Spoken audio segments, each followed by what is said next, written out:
مضل له ومن يضلل فلا هادي له ونشهد أن لا إله إلا الله وحده لا شريك له ونشهد أن سيدنا ونبينا وحبيبنا ومولانا محمدا عبده ورسوله أما بعد فأعوذ بالله من الشيطان الرجيم بسم الله الرحمن الرحيم قال الله تبارك وتعالى في القرآن المجيد يا أيها الذين آمنوا لا ترفعوا أصواتكم فوق صوت النبي ولا تجهروا له بالقول كجهر بعضكم لبعض أن تحبط أعمالكم وأنتم لا تشعرون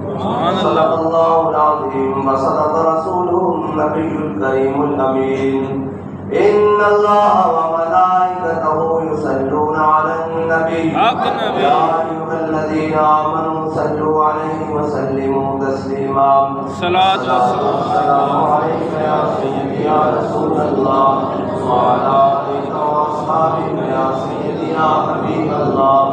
الصلاة والسلام عليك يا سيدي يا رسول الله وعلى آلك وأصحابك يا سيدي يا خاتم النبيين معزز سامعین محترم، حضور سید عالم صلی اللہ علیہ وسلم کے ادب اور آپ کے شہر کے ادب کی بات کرنے لگا ہوں۔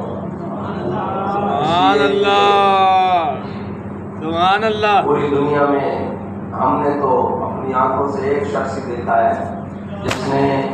سارے ادبوں کو چھوڑ کے حضور کا ادب بتایا ہے اور حضور کے ساتھ جو چیزیں منسلک ہیں ان کا ادب بتایا ہے،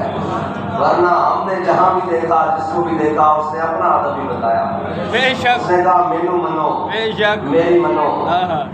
بابا جی فرمایا نہ انہاں نوں منو نہ انہاں دی منو، بس حضور نوں منو، بے شک، اور اسی کے ماننے میں بھلائی ہے۔ بے شک۔ اور گزشتہ رات حضور صلی اللہ علیہ وسلم کے شہر پاک میں، وہ شہر کہ جس کے بارے میں خواجہ فخر الدین سیالوی فرماتے ہیں کہ باب جبریل کے پہلو میں ذرا دھیرے سے فخر کہتے ہوئے جبریل کو یوں پایا گیا کہ اپنی پلکوں سے در یار پہ دستک دینا اونچی آواز ہوئی عمر بھر کا سرمایا گیا، وہ شہر۔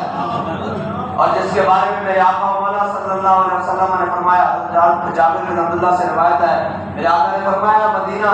شہر مدینہ جو ہے یہ لوہار کی بھٹی کی طرح ہے،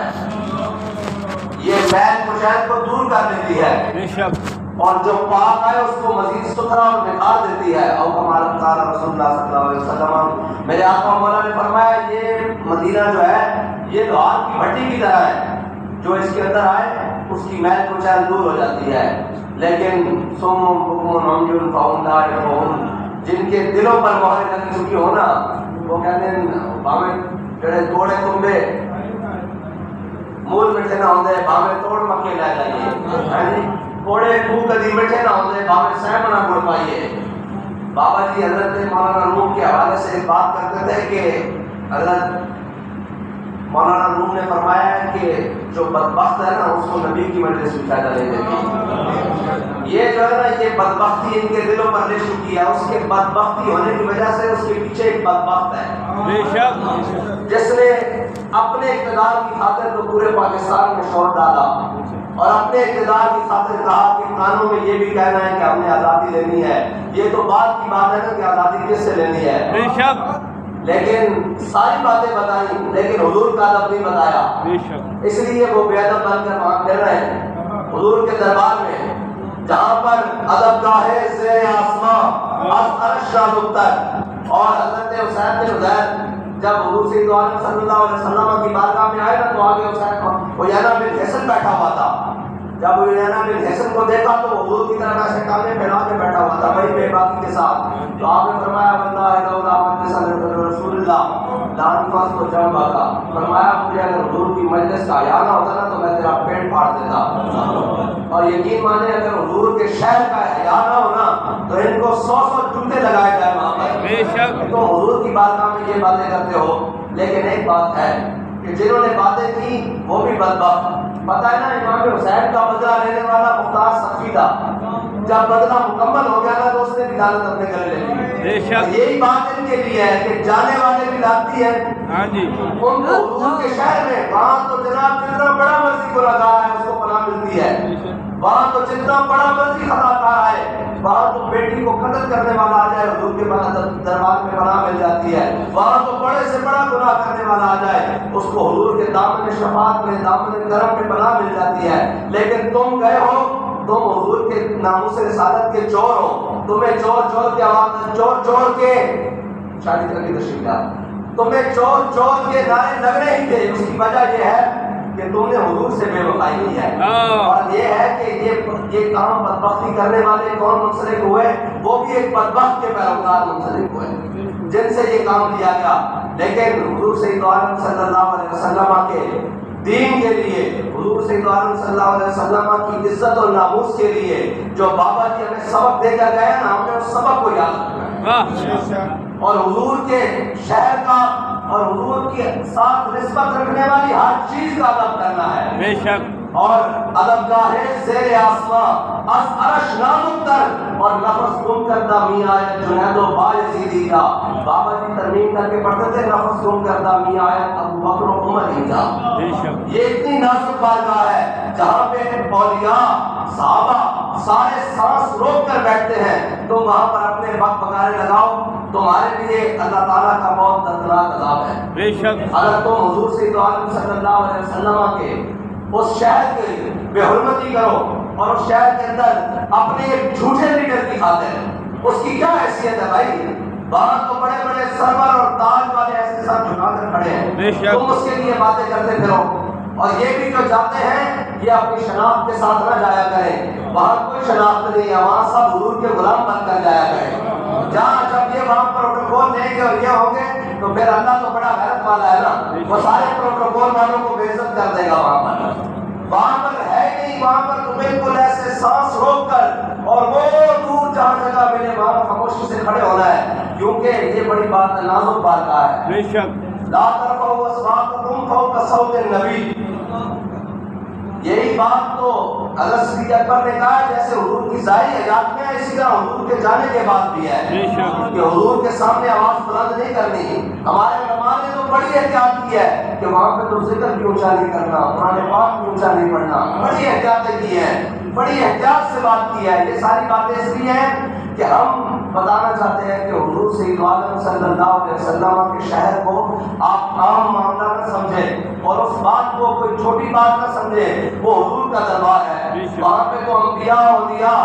سانس روک کر اور جناب خاموش ہمتن خاموش بیٹھے ہیں. 70,000 کرسی صبح و شام آ رہے ہیں جن کی خبر کسی کو نہیں ہے, وہ اس لیے آ رہے تھے کہ حضور کا دربار ہے. اور یہاں تو سانس اونچی ہونے سے اعمال غلط ہو جاتے ہیں, تو تم وہاں پر بغارے پر کرتے پڑو. اور یہ سب سے بری روایت کہ ہر ایک کے ہاتھ میں موبائل ہے اور وہ موبائل نکال کر ایسے ایسے ایسے جالیوں کے سامنے بھی, معاذ شریف کے سامنے بھی, اور جناب گنبد خضرہ شریف کے سامنے بھی, اور مسجد نبی میں جس کو جہاں موقع ملتا ہے. بھائی یہ وہ جگہ نہیں ہے,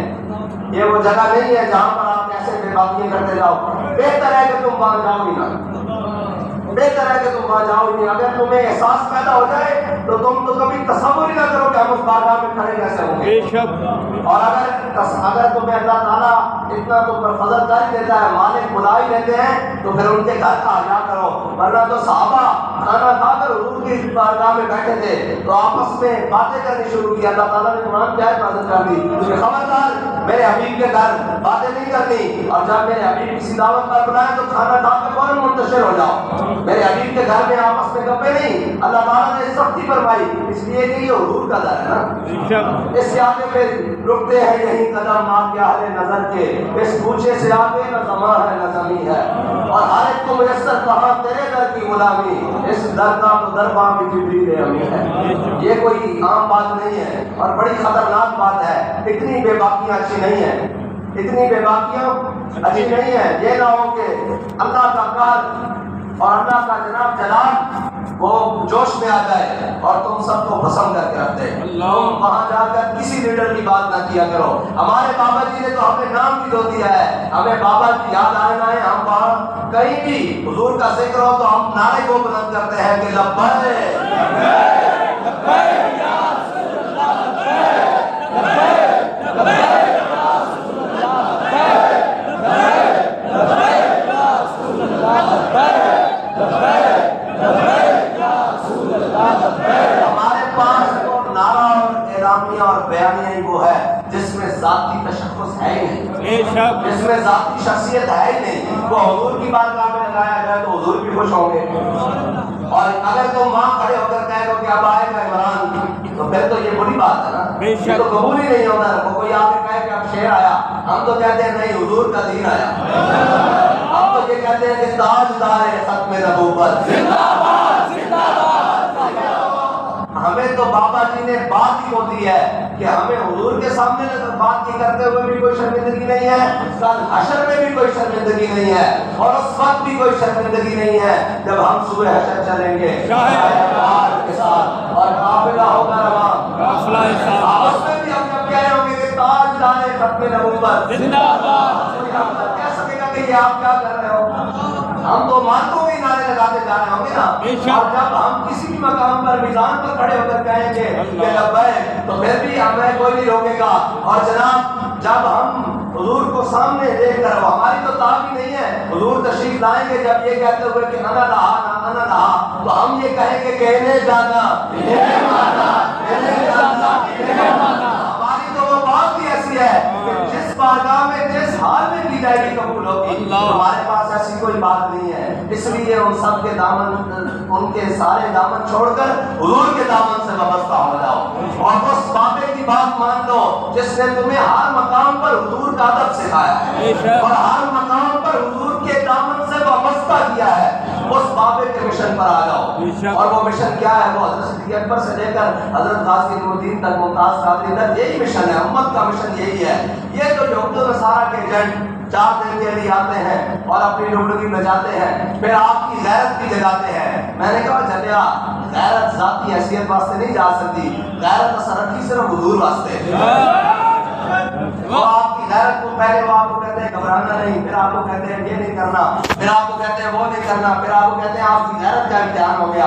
یہ بھی خط کی بات ہو رہی تھی، خط تو تب سے لکھے جاتے رہے، روضہ خط کے مقام پر خط تو لکھا گیا نا جی، تو پکڑا بھی گیا۔ یہ تو نہیں مولا علی نے کہا کہ جناب یہ دیکھو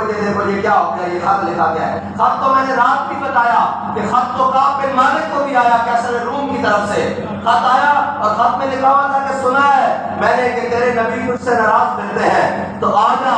آدھی سلطنت تجھے دیتا ہوں،